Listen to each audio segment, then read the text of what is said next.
A group of marine biologists and filmmakers head to a remote island rumored to have strange shark activity. But what they find is beyond science. MOMO, a cursed, shape-shifting entity that haunts the ocean, takes the form of a terrifying, mutated shark. Locals believe it's the soul of a drowned girl twisted by ancient sea magic, now reborn as a killer hybrid, half human, half shark. It hunts not for food, but for vengeance. The team must survive its supernatural wrath as their boat disappears and the island the ocean. Vast, beautiful, mysterious, and deadly. They say the sea holds secrets. But some secrets were never meant to be found. In the summer of 2025, 5 young marine researchers set sail on a documentary mission, searching for rare shark behavior off the coast of a forgotten island in the Pacific. What they discovered wasn't science. It was something darker, ancient, and hungry. Meet Dr. Emily Rhodes, the fearless marine biologist leading the expedition. Calm under pressure, but haunted by dreams of something in the water. Jason Miller, the cameraman. Adventurous, bold, and always chasing a story, no matter the risk. Leo and Mia, the dive specialists. Young, engaged, and ready for one last thrill before marriage. And finally, Captain Ortiz, an old sailor with one rule: never stay too close to Devil's Reef after sunset. As they neared the island, the waters turned still. Too still. No fish. No sound. Just a cold silence. Captain Ortiz paused. His hand gripped the wheel tighter. He whispered a warning the crew didn't understand. Ortiz, this place is... The team ignored the warning. Cameras rolled. Dives began. And in the deep blue, they found strange markings on coral. Twisted shapes of half-human figures. And something else. A tooth. Not of any shark known to science. But something much bigger. As night fell, the crew celebrated by the fire. Laughing, eating, drinking. But just offshore, something watched. A shadow beneath the waves. A pair of glowing red eyes. Slowly circling the boat. Mia screamed, "Leo? Leo?" He was gone. Just gone. And then they saw it. The silhouette of a shark. But it moved wrong. It stood upright for a moment. And in the moonlight, Dr. Emily Rhodes screamed for Leo. But the water was empty. No bubbles. No blood. No sign of him. Jason turned off the camera. The moment was too real now. This wasn't footage for a documentary anymore. It was the beginning of a nightmare. Mia was frozen, staring at the waves. Then she whispered, "I saw something. It had arms. Arms. A shark doesn't have arms." The others dismissed it. Said she was in shock. But Captain Ortiz? He turned pale. "You brought her here," he muttered. "The sea witch. The cursed one. MOMO." At dawn, they searched for Leo. No trace. But then Jason noticed something strange. His underwater footage from the day before had changed. A figure stood in the reef. Thin, pale, with long black hair. And dark, haunting eyes.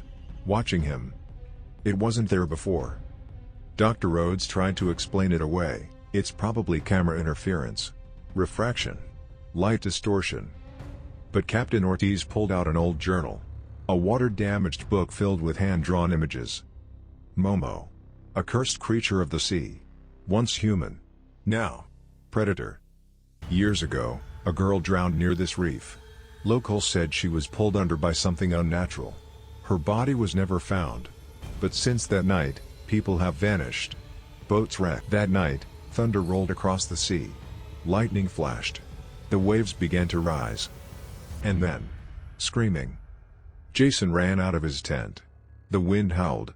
And there, Mia was being dragged into the forest by something with wet, scaly hands. MIA. No. Let her go. He chased her, flashlight flickering, shadows twisting in the jungle. But when he reached her, all that was left was her diving mask. Cracked. Covered in blood. 2 gone. 3 remain. And MOMO. The rain fell like knives. Thunder cracked open the sky. Dr. Emily Rhodes, Jason, and Captain Ortiz sat silently inside the torn tent. 2 of their friends, gone. And the thing that took them wasn't human. Not anymore. Jason, we need to get off this island. Now. Ortiz, boat's gone. Lightning revealed the truth. The boat they came in had drifted out to sea. Its ropes torn. As if someone, or something, wanted it gone. They followed a path deeper into the island, hoping to find shelter. But the deeper they went, the weirder it became. Coral growing out of the soil. Bones scattered in the underbrush. Then they found it. A stone altar, with shark teeth nailed into human skulls. Emily stepped closer and found a strange carving. A woman's face. Wide eyes. Long black hair. And beneath it, ancient symbols. Jason took a picture. They ran. Through mud. Through rain. Something followed, fast. Wet footsteps. Heavy. And then, Jason slipped. He fell into a pool of brackish water. Silent. Still. Until a shape rose behind him, Momo. Her arms were long and webbed. Her body, twisted like a sea beast. Her face, half rotted. Half smiling. Help. Hell. She dragged him under. The water turned red. Then nothing. Emily collapsed, soaked and shaking. Everyone was gone. Her radio was dead. Her crew, dead. And somewhere out there, Momo was waiting. This wasn't just a creature. Dr. Emily Rhodes wandered deeper into the island. Drenched. Exhausted. And completely alone. The jungle opened to a cliffside, and below, the ocean churned around massive rocks. There was nowhere left to run. But something caught her eye. A cave entrance hidden behind a waterfall. Inside, she found carvings. Hundreds of them, drawings of people worshipping a shark goddess. Sacrificing women to the sea. And at the center, one name carved over and over, Momo. Momo was once a girl. A young woman from the island village, accused of witchcraft. They threw her into the reef during a full moon. But she didn't drown. Something found her. Something ancient. The ocean twisted her into a beast, a guardian of vengeance. A shark spirit in human flesh. Deeper in the cave, Emily found the bones. Dozens of them. Human.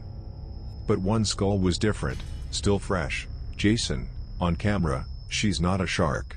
She's human. A monster. She looked at me, right into my soul. She's not hunting. She's remembering us. She knows who we are. Then a scream. And silence. Emily knew she couldn't run anymore. She had to end this. She took Jason's waterproof camera, flares from the emergency kit, and one sharp harpoon from the wrecked gear bag. Momo, she whispered, you want a sacrifice? Come get me. She left the cave, walked down to the black reef, and waited. The ocean split open. A long, dark fin sliced through the waves. And then, she rose. Twisted. Giant. Smiling. The ocean was silent. Until the surface broke. From beneath the waves, Momo rose. Towering. Twisted. Her face stretched in a smile wider than a shark's jaw. Her skin. Gray, soaked, glistening with rot. Dr. Emily stood her ground, harpoon in hand. Emily, steady voice, you took my friends. You want blood? Then take mine. Momo let out a deep, guttural howl, half human, half beast. She lunged. Emily dove off the reef, harpoon at her side. In the black water, she saw her. Momo swimming like a torpedo, faster than anything alive. Her eyes glowed red. Emily fired the harpoon. It struck Momo's chest. But the beast kept coming. They fought beneath the waves. Emily dodged razor-sharp claws. Slashed with a broken flare knife. Momo shrieked, a sound that shook the sea. Then Emily remembered the signal flare. With her last breath, a flash of red light. A burst of fire. Momo howled as her face caught fire. She thrashed violently. And then sank. Emily awoke on the shore. Bruised. Bleeding. Alive. She limped toward the cliff. And saw a rescue helicopter approaching. She was going home. Momo was gone. The curse was broken. Or so she thought. Far below the surface, in the blackness of the trench, something moved. A red eye opened. And it smiled. The sea never forgets. And Momo never dies.